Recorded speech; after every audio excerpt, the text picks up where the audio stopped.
and I got to be mentally strong for the struggle. So that's why I started coming up with like, I'm training for life. Mentally, I'm training for life. I'm not training for like to lift 400 pounds. And I found out on my own pretty much, is that through discipline, through self-discipline, through repetition, through tons of repetition, the same thing that you don't want to do. And that's the key thing.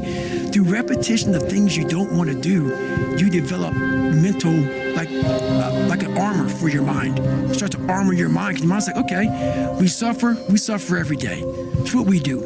We do stuff that sucks every day. So then when the suck stuff comes, you're ready for it. And that's how I started coming up. I just started being very uncomfortable. Now it's like just a way of life.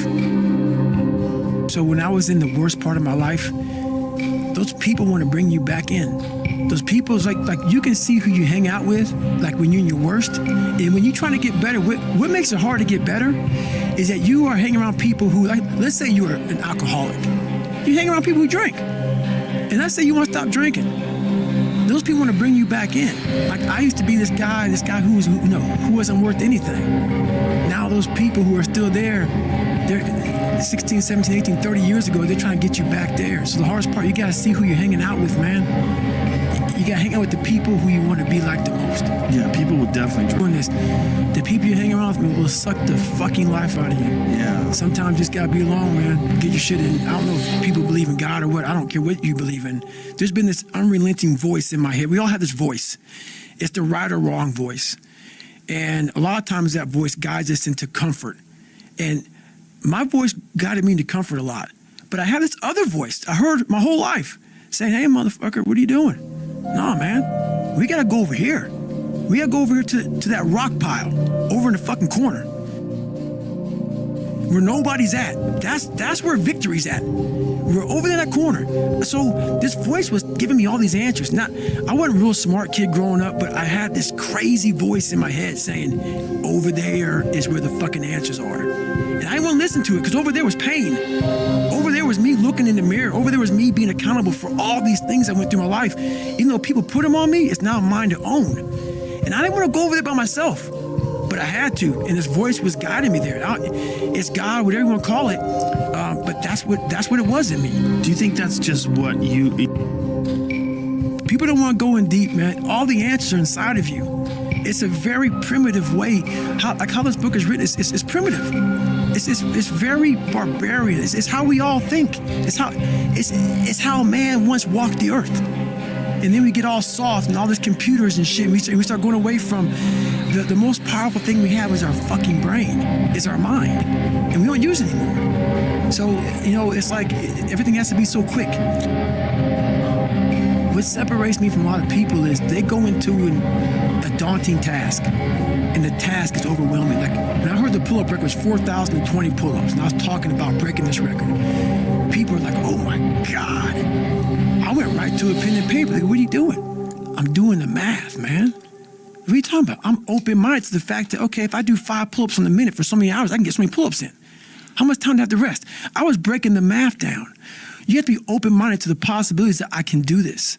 Once you shut your mind down to the possibility that it can be achieved, there's no way it can happen. So that's why my eyes and my body light up about things, because I know that if you're in a fight, you have to attack. You have to keep attacking. The enemy has to know he is not going to give up. You must break the soul of whatever the fuck is in front of you. That's what I realized. I was never breaking the soul of anything in front of me.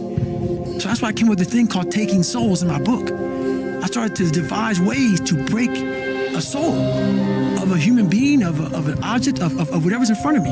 If you keep on attacking something, nothing wants to stand in front of anything that is relentless. Nothing. The Taking Soul part of the book is really interesting because you talked about like the mind shift that you had when you were in Buds. Yes, sir. Yeah, that's an intense part of the book. It is. That's when a lot of stuff started clicking, man. I started watching those instructors on the side. Because, there's 3 shifts. There's 8 instructors, 3 shifts. Because, the guys going through Hell Week, they're up all day and all night for 130 hours.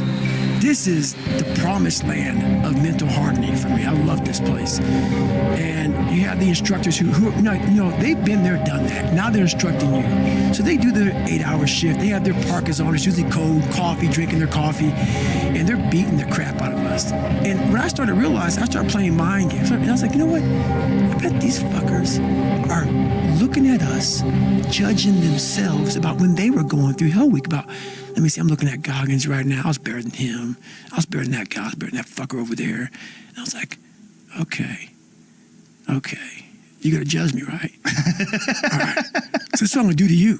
So what I started doing was I got my boat crew 2. It's in the book. It's a great, great story. I said, come here, guys. You can't break boat crew 2. You can't break boat crew 2. So it's Wednesday, and everybody's broken. Everybody's beat up, man. And like this, I mean, you start moving like a robot. Everybody's like just trying to get through Hell Week now, and your energy's zapped. And they know Wednesday's like that over the hump. I love that you talked about that in the book, too, that they put it in your head that Wednesday you're going to be tired. Oh, yeah. And that's another thing. They tell you how you're supposed to feel.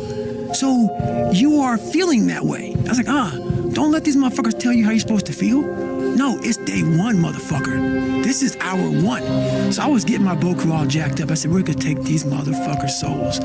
So when they had us doing this simple thing that guys are struggling with, boat crew 2 was just launching the fucking boat in there, yelling, yeah, you can't fucking hurt us. You can't hurt boat crew 2. And I looked on the instructors' faces, and it looked like someone had just fucked with their soul. And I looked at my guys in my boat crew, and I said, hey, guess what? Those motherfuckers aren't fucking tonight. We own space in their fucking head. We own space. They're gonna think about us tonight. They're gonna think about how the fuck. Killing boners. That's right. How on Wednesday are these guys doing this? And screaming out, you can't hurt boat crew 2. We were bringing the fight. We were attacking. So when you keep on doing that, guess what people start doing? I ain't fucking with these guys no more. So boat crew 2 got a lot more sleep. Boat crew 2 just became that boat crew like, hey, because we just kept charging, and we started fueling off of that. We started fueling off the fact that, man, it takes 1 second of energy to steal everybody's, and then you have all the energy you need. That's all you need. You need to look at someone's eyes.